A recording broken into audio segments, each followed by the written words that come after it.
Hello नमस्कार मैं दोस्त मैं उमेश त्रिवेदी स्वागत करता हूं आपके अपने platform tuition classes with T liberty में दोस्त। अगर चैनल में नए हो तो प्लीज चैनल को सब्सक्राइब करिए। मैं दोस्त 3 क्लासें पढ़ चुकी है मैं दोस्त, और मैं 2 क्लासें जो 12-12 मिनट की डाल दिया हूँ वो एक ही क्लास है, क्योंकि 2 क्लासें एक बार में अपलोड नहीं हो पाई थी तो हम उसको 12-12 मिनट बना के डाल दिए थे। तो चलिए मैं दोस्त अब स्टार्ट करते हैं। आज चौथी क्लास है मैं दोस्त, तो चौथी क्लास में आप लोगों का हार्दिक स्वागत है। चैनल पर नए हो तो प्लीज चैनल को सब्सक्राइब कर ले मैं दोस्त। तो चलिए स्टार्ट करते हैं मैं दोस्त। रासायनिक कहाँ तक पढ़ा दिए थे? रासायनिक के प्रकार पढ़ा दिए थे, रासायनिक प्रकार पढ़ा दिए थे। अब हम पढ़ाते हैं रासायनिक समीकरण हो गया था मेरे दोस्त। अब रासायनिक प्रकार से पहले के कुछ ऑप्शन देख लीजिए। तो रासायनिक रासायनिक समीकरण के कुछ पहले के ऑप्शन है मेरे दोस्त, तो चलिए देखते हैं। पहला है कि रासायनिक समीकरण को लिखना, यानी हम ये भी करेंगे कि रासायनिक समीकरण को कैसे लिखते हैं। 1 नंबर का बहुविकल्पी क्वेश्चन शायद आ जाए कि रासायनिक समीकरण को कैसे लिखा जाए। तो चलिए देखिए, रासायनिक समीकरण अभिक्रिया एक अभिक्रिया को प्रदर्शित करता है। रासायनिक अभिक्रिया को प्रदर्शित करता है, इसलिए इसलिए तीर के निशान के बाईं ओर अभिकारक लिखा जाता है और उसके बीच प्लस लगाया जाता है। इस तीर के बाईं ओर उत्पाद लिखा जाता है, उसको बीच में प्लस चिन्ह लगा दिया जाता है। जैसे एग्जांपल देख लेते हैं दोस्त। सबसे पहले एग्जांपल ये देखते हैं कि ये वाला एग्जांपल Zn प्लस H2SO4, ये आपका तीर लगा हुआ है, एरो लगा हुआ है। तो देखते हैं कि सबसे पहले ये देखते हैं कि H2O, ये देखते हैं Zn, यानी ये एरो ये तीर के बाईं ओर लिखा हुआ है ना, ये तीर के बाईं ओर है और ये तीर के दाईं ओर लिखा हुआ है, यानी ये तीर के बाईं ओर है, तो इसको हम बोल देंगे अभिकारक। तो यहाँ पे एक और क्वेश्चन अगला है आ सकता है कि अभिकारक किसको बोलते हैं। तो तीर के बाईं ओर लिखा हुआ पदार्थ अभिकारक कहलाता है। फिर उसके बाद प्लस, बीच में प्लस लगाएंगे। उसके बाद जो ये लगा है इसको बोलते हैं क्रियाकारक। क्रियाकारक इसको बोलेंगे क्रियाकारक, यानी ये अभिकारक ये क्रियाकारक। ये फिर एरो बन गया, और तीर के बाद वाली जो होती है उसको हम बोलेंगे मेरे दोस्त उत्पाद। इसको हम सारे को बोलेंगे उत्पाद। सारी चीजों को हम इसको बोलेंगे, पूरे भाग को बोलेंगे उत्पाद। तो रासायनिक समीकरण को लिखने का एक यही आपका है बहुत अच्छा, कि रासायनिक अभिक्रिया एक अभिक्रिया प्रदर्शित करता है, इसलिए तीर के निशान के बाईं ओर जो बाईं ओर लिखा जाता है उसको उसमें प्लस चिन्ह लगाया जाता है, और तीर के दाईं ओर जो लिखा जाता है उसको हम उत्पाद बोलते हैं, वो अभिकारक बोलता है। जो बाईं ओर लिखा जाता है उसको अभिकारक, और जो दाईं ओर लिखा जाता है उसको बोला जाता है दोस्त उत्पाद। उसके बाद फिर प्लस का चिन्ह लगा दिया जाता है, और उसके बाद ऐसे रासायनिक समीकरण को लिखा जा सकता है। रासायनिक समीकरण आपकी अभिक्रिया बिल्कुल कंप्लीट हो गई, ऐसे बोलते हैं रासायनिक समीकरण को लिखना। तो क्लियर है दोस्त। तो चलिए मैं दोस्त अगला देखते हैं। अगला है मैं दोस्त कंकाली रासायनिक समीकरण। ये आपको नया देखने को मिल रहा होगा, कंकाली रासायनिक समीकरण। कंकाली रासायनिक समीकरण वही होता है, जैसे कि देख लीजिए, कंकाली मतलब किसी चीज का कलंक लग जाना सर पे। अच्छा, कलंक कब लगेगा? कलंक तब लगेगा रिएक्शन में जब रिएक्शन का पलड़ा बराबर नहीं होगा, यानी यहाँ 1 है, इधर किधर होगा, इधर 2 हो गए, तो कलंक लग गया ना। जैसे कि कोई गलत काम कर दिया तो लोग बोलते हैं कि यार तुम परिवार पे कलंक की हो, यानी वही रासायनिक अभिक्रिया है। एक ही रासायनिक, यानी रासायनिक अभिक्रिया माना देख रहे हैं, ये रासायनिक अभिक्रिया है, और रासायनिक अब ये पदार्थ है, और ये पूरा मिलाकर एक रासायनिक अभिक्रिया कर रहा है। तो यानी रासायनिक अभिक्रिया माना ये बेटे हैं, और इसका जो रासायनिक समीकरण बना रहा है वो बाप है। अगर ये अपना पलड़ा बराबर नहीं करेगा तो बोल देगा भाई तो अपने बाप पे कलंक हो, इसीलिए इसको बोलते हैं कंकाली रासायनिक समीकरण। तो ये एक नया आपको देखने को मिल रहा होगा कंकाली रासायनिक, जैसे Mg+O2। Mg+O2 देखो इधर, Mg मैग्नीशियम कितने हैं? मैग्नीशियम 2 है। O2 ऑक्सीजन कितनी है? ऑक्सीजन सॉरी मेरे दोस्त मैग्नीशियम 1 है, मैग्नीशियम 1 है, ऑक्सीजन कितने हैं? 2 है। Magnesium 1 oxygen 2। उसके बाद रिएक्शन कर देते हैं, बन क्या गया? MgO magnesium oxide. तो मैग्नीशियम कितने हैं? 1, ऑक्सीजन कितना है? 1, और है कितना इधर ऑक्सीजन? 2, उधर कितना ऑक्सीजन? 1, यानी पलड़ा क्या हुआ? इधर ऑक्सीजन के 2 अणु, इधर ऑक्सीजन का 1 अणु, यानी उधर 1 इधर 2, अभिकारक में 2 उत्पाद में 1, यानी हम इसको बोल देंगे दोस्त कंकाली रासायनिक समीकरण। ये कंकाली रासायनिक समीकरण है, ये बिल्कुल नया देखने को मिल रहा होगा आपको। शायद में दोस्त एग्जाम्पल पूछा जा सकता है दोस्त, कंफर्म तो नहीं कर सकते हैं लेकिन शायद जा सकता है मेरे दोस्त। बाकी इसके बाद की हम देखते हैं अगला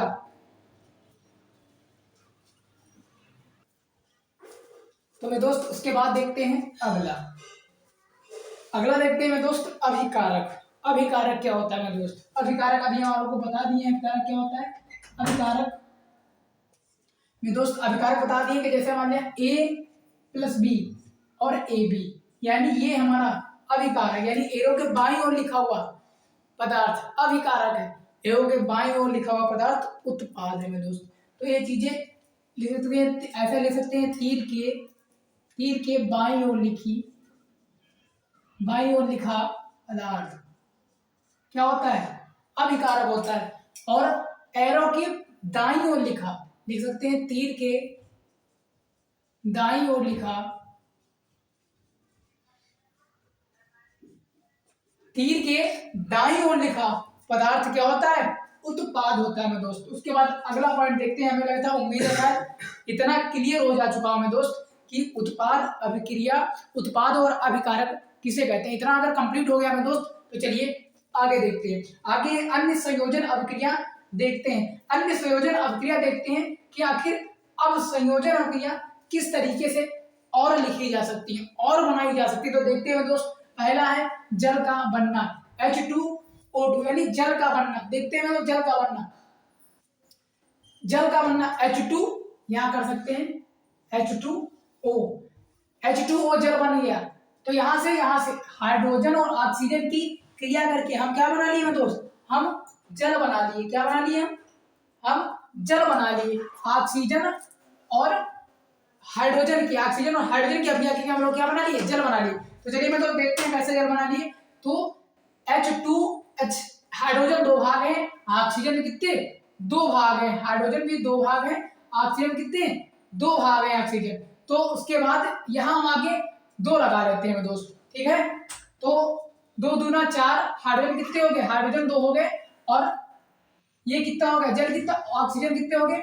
ऑक्सीजन भी 2 हो गए। इस तरीके से हम लोग जल बना लिए, ठीक है, कोई दिक्कत?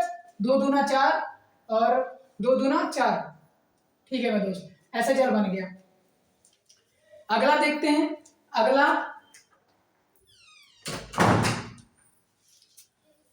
अगला में दोस्त देखते हैं सल्फर डाइऑक्साइड बनना। सल्फर डाइऑक्साइड कैसे बनते हैं? सल्फर और ऑक्सीजन को मिलाकर हम सल्फर डाइऑक्साइड बना देते हैं। इसको इसके साथ अभिक्रिया करवा दिए तो हम क्या कर दिए? सल्फर डाइऑक्साइड बन गया। सल्फर एक भाग था, ऑक्सीजन कितना? दूसरा भाग था, इसीलिए सल्फर H2O बन गया। उसके बाद जंग लगना, फेरस ऑक्साइड। जंग लगना, फेरस ऑक्साइड भी हम लोग कैसे बनाए? तो देख लिए FeSO4 को क्या कर दिए? 2 भाग रख दिए, लगा दिए। FeSO4 को 2 भाग लगा दिए थे। तो देखिए FeSO3 को देखो, F कितना है? 2, F2 हो गए। SO3 एक ये हो गया। और SO3 4 दुना कितना है? 8 है। तो हमको 8 निकालना, 3 2 5 और 5 3 8। SO2 SO3 अरे 3 3 6 तो 8, SO कितने हैं? 4 दूना 8 SO8 है। तो इस तरीके से हम लोग बैलेंसिंग भी बराबर कर ली। उसके बाद अगला है ऊष्मा के आधार पर रासायनिक अभिक्रिया। हम रासायनिक अभिक्रिया के प्रकार ही पढ़ रहे थे, तो पहला संयोजन अभिक्रिया पढ़ चुके थे। उसी के बाद आता है कि ऊष्मा के आधार पर रासायनिक अभिक्रिया भी कुछ होती है। तो ऊष्मा के आधार पर अगर रासायनिक अभिक्रिया होती है दोस्त तो 2 प्रकार की होती है। पहली होती है ऊष्मा क्षेपी अभिक्रिया। पहला होता है दोस्त ऊष्मा क्षेपी अभिक्रिया और दूसरा होता है ऊष्मा शोषी अभिक्रिया, यानी ऊष्मा मुक्त होती है उसमें।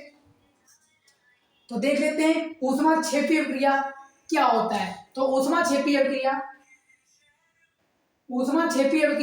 वे अभिक्रिया जिसमें अभिक्रिया के दौरान ऊष्मा निकलती है, ऊष्मा क्षेपी अभिक्रिया कहलाती है। मैं दोस्त ऐसी अभिक्रिया जो ऐसे पदार्थ जो मतलब ऐसी अभिक्रिया जो अभिक्रिया के दौरान क्या होता है? ऊष्मा निकलता है। अगर ऊष्मा निकलता है तो ऊष्मा क्षेपी अभिक्रिया हो गई है। जैसे एग्जाम्पल हम आप लोगों को बता सकते हैं दोस्त, जैसे कि एग्जाम्पल जैसे खाना ही रख लीजिए। आप खाना बनाइए, खाना रख लीजिए और खाना को 2 या 3 दिन कर बनाकर किसी बर्तन में रख लीजिए। 2 या 3 दिन अगर किसी बर्तन में आप रख रहे हैं खाना को, तो 2 या 3 दिन के बाद खाना एकदम गरम गरम निकलेगा, एकदम खराब हो जाएगा पूरा, लेकिन खाना एकदम क्या निकलेगा? एकदम गरम गरम निकलेगा। अगर खाना वो गरम गरम निकल रहा है तो वहां से ऊष्मा निकल रही है, गर्म पदार्थ निकल रहा है, तरल निकल रहा है। तो सड़ने पर ऊष्मा क्या होती है दोस्त, मुक्त होती है, ऊष्मा उसमें निकलती है। तो यानी ये भी हम बोल सकते हैं कि सड़ने पर ऊष्मा क्या होती है, मुक्त होती है, निकलती है दोस्त। उसका श्वसन भी एक ऊष्माक्षेपी अभिक्रिया है जिसमें ऊष्मा मुक्त के दौरान ऊष्मा मुक्त होती है। श्वसन के दौरान ऊष्मा क्या होती है, ऊष्मा मुक्त होती है श्वसन के दौरान। तो सांस जब लेते हैं तब भी हम सांस क्या आते हैं, सांस देखो गरम गरम होती है ना ये भी, तो ये चीज क्या है, ये भी एक ऊष्मा है। उसके बाद साग सब्जी सड़ गई, गल गए, पत्ते क्या हो जाते हैं, पत्ते गल जाते हैं, पत्ते गिरते हैं, सड़ जाते हैं जमीन पे। साग सब्जियां क्या होती हैं, सारी गल जाती हैं, पत्ते गल जाते हैं, साग सब्जियां गल जाती हैं। और जैसे ही पत्ते गल गए, साग सब्जियां गल गई, तुरंत क्या बन जाता है, तुरंत एक कंपोस्ट खाद बन जाती है, जिसको हम बोल देते हैं खाद। ये बन गई मेरे दोस्त।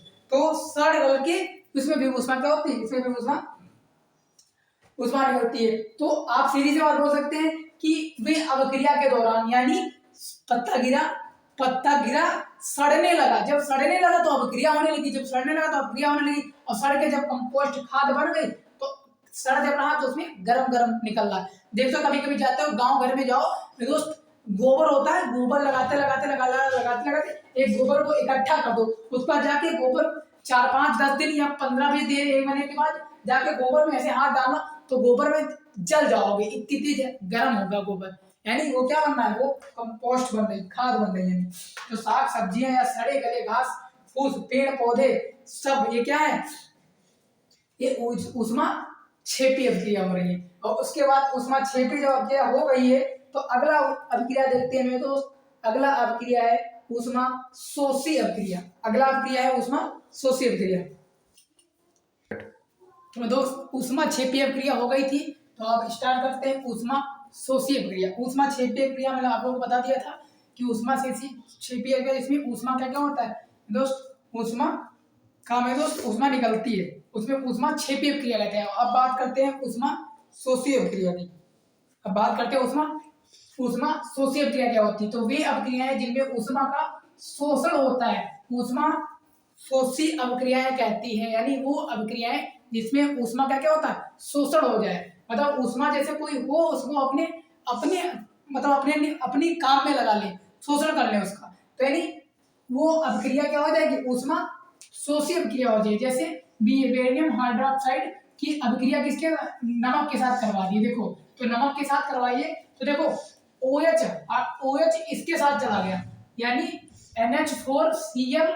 NH4Cl सिंगल रह गया, और OH किसके साथ चला गया, OH चला गया NH4 के साथ, यानी ये OH इसमें चला गया और ये NH किसमें आ गया, ये इसमें आ गया।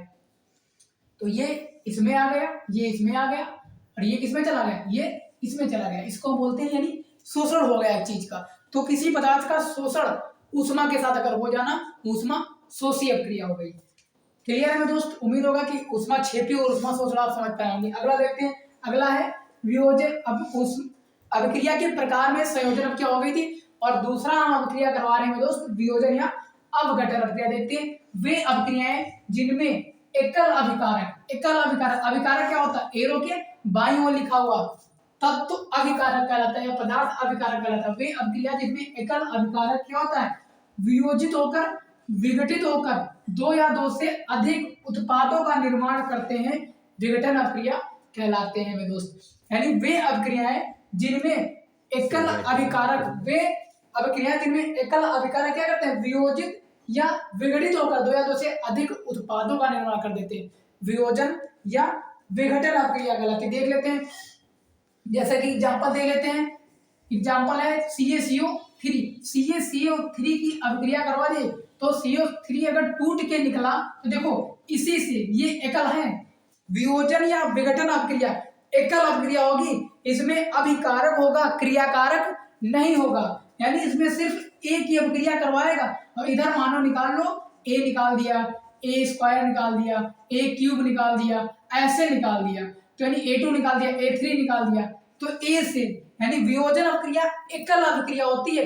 एकल अभिक्रिया 2 या 2 से अधिक उत्पादों का निर्माण करते हैं सिर्फ एकल अभिकारक से, उसको हम बोलेंगे वियोजन या विघटन अभिक्रिया। तो CaCO3 से क्या करेंगे, CaO यानी CaO एक यहाँ से O यहाँ निकाल दिया, CO कैल्शियम हाइड्रोक्साइड बना दिया, और उसके बाद क्या कर दिया CO2 कार्बन डाइऑक्साइड भी बना दिया, यानी CaCO3 से आपको क्या कर दिया CO3 एक ये बना दिया, और एक क्या कर दिया CO। जब 3 है ऑक्सीजन तो क्या कर दिया, एक ऑक्सीजन निकाले तो 2 बचे, यहाँ CO2 कर दिया कार्बन डाइऑक्साइड, यानी ऐसी एकल सिर्फ एकल थी, ये अभिकारक था, और यहाँ अगर क्रिया करते तो उसको क्रियाकारक होता है, इसमें क्रियाकारक नहीं होता है, यानी वियोजन अब क्रियाओं में क्रियाकारक नहीं होता, सिर्फ एकल कारक होता है, वो होता है अभिकारक में दोस्त। तो चलिए दोस्त आज तक इतना ही, बाकी कल मिलते हैं नेक्स्ट नई क्लास में, तब तक के लिए धन्यवाद।